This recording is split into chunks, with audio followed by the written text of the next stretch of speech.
I'm really pleased to be here with you and to participate in this series of discussions with journalists on key trade issues.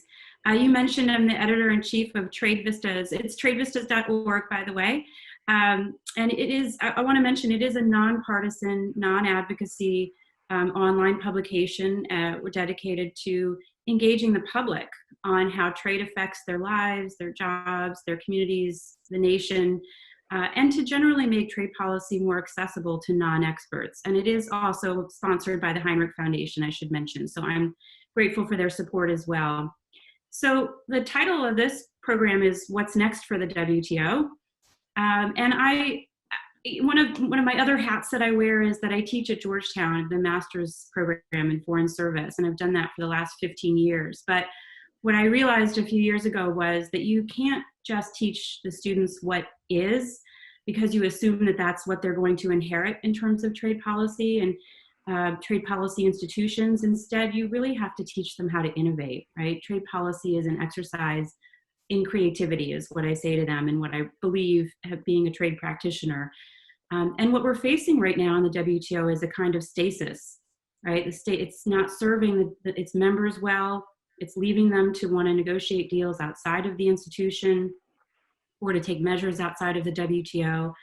But it also means that the trade rules are falling too far behind the modern global economy in areas like services and digital. And the rules were negotiated before China's entry, and they seem at this point inadequate to deal with China's pervasive state involvement in its own economy. So to move forward and to get to what's next in the WTO, I think you have to anchor yourself in founding principles, which is what you asked me to talk about. And I wanted to start with this polling because very few Americans are familiar with those principles, let alone how the WTO operates. So at Trade Vistas, we did some polling in July. And the reason that we decided to do the polling, I'm not sure if everybody is familiar with this, but the implementing bill, the bill to implement the WTO in the United States, it allowed for the Congress to assess the value of US participation in the WTO every 5 years. So a member in either house can offer a joint resolution of disapproval, which would effectively withdraw the United States from the WTO if enacted into law. Now, you'll see if you read it, procedurally the deck is stacked against a vote actually taking place, so it doesn't seem very likely. But the timing this year, as you all will know, it coincided with the US withdrawal from the WHO, which is one letter off as far as the American public is concerned, even though very different organizations. But I felt like the risk was higher than ever before, given the level of public distrust generally in international institutions and in public institutions in general. So we wanted to know what ordinary Americans thought about the WTO. So you can advance this, and I'll show you some of the results here. We asked if there was support, if people supported or opposed leaving the WTO.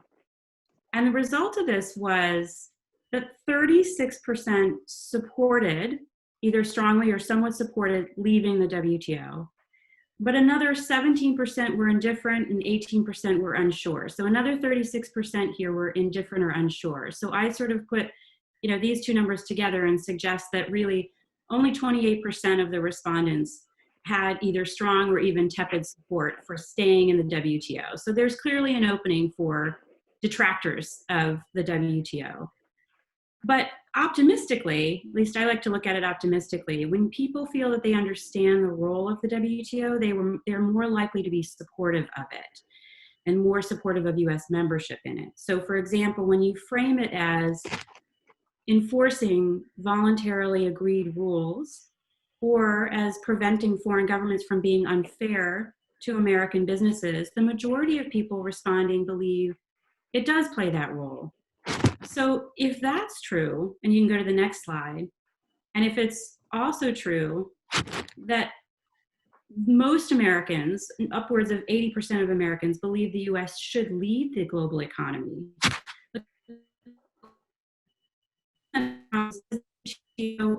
help the United States play that role.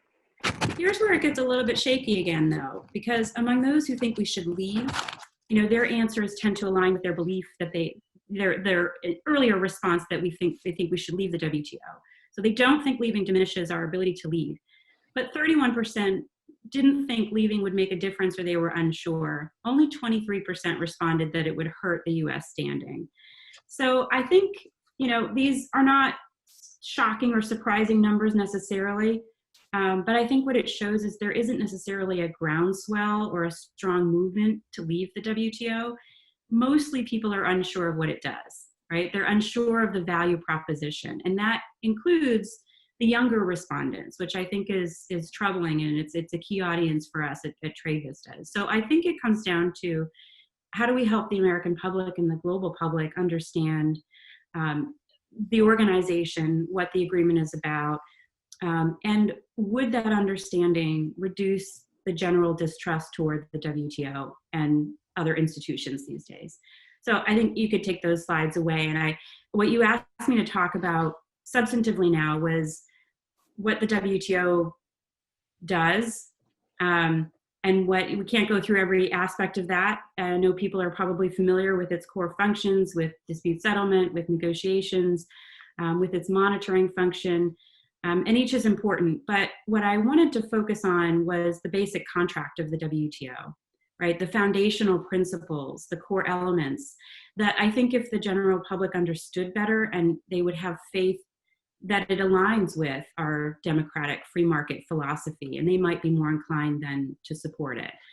So I'm going to go through very quickly, five core elements. And they're prevalent in the founding principles of the WTO, but you will find this in every free trade agreement. Here are the five things. One is procedural fairness and transparency. So the WTO has requirements for governments to consult with stakeholders on regulations and laws that affect people doing business in their country, to publish its regulations, to make them known, to be transparent in their processes.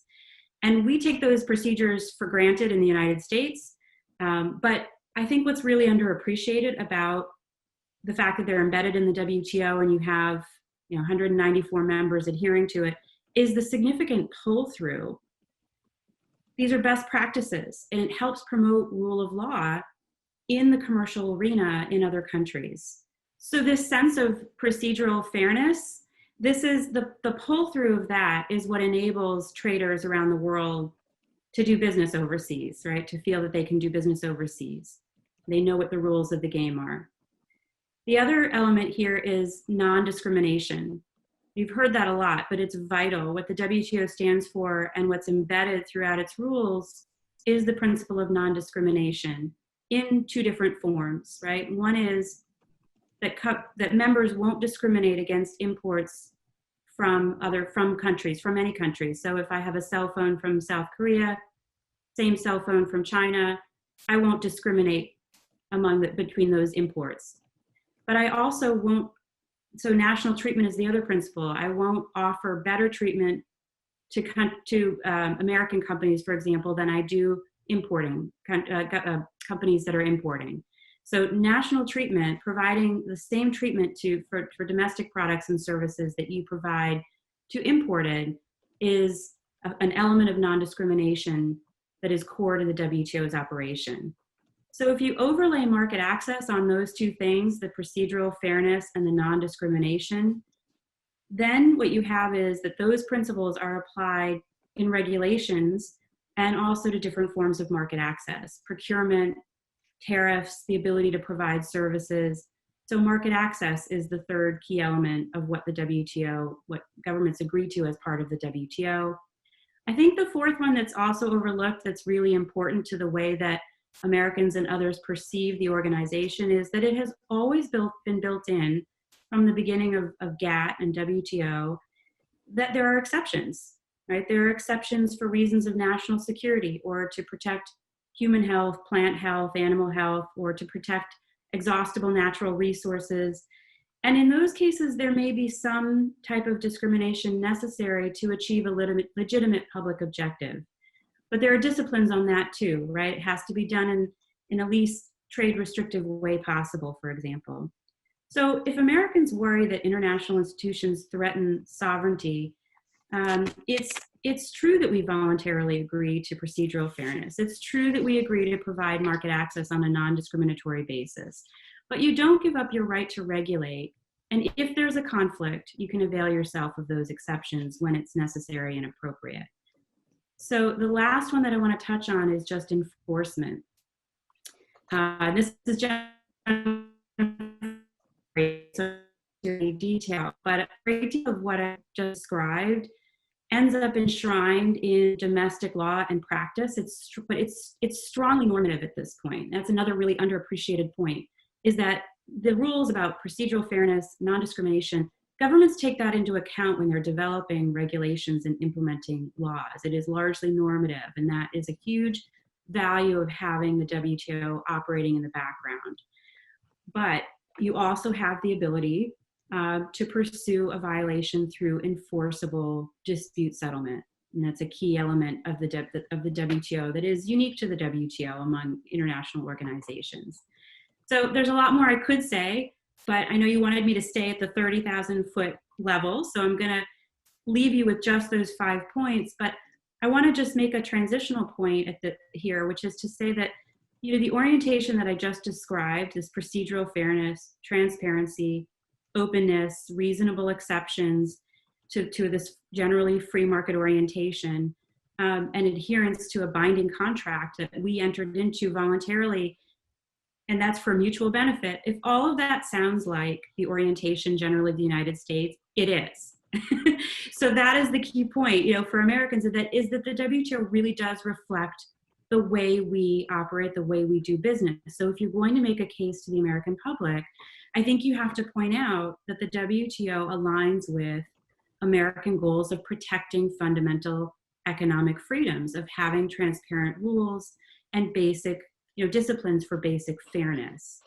So if it's faltering or failing to keep pace, we have the ability to negotiate necessary improvements if we demonstrate leadership, and then that would protect our own ability to control our destiny. So I know if all that's too amorphous, the other point you can make to Americans is that it provides a counterpoint to China, right?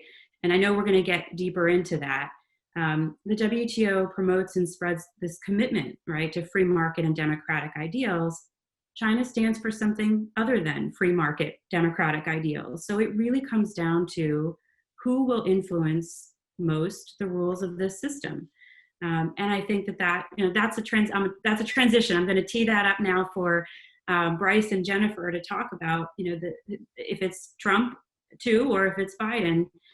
When you view the WTO, a lot of this is going to come down to, do you let it go fallow and become an instrument for the Chinese government, or do you engage and negotiate and reform it?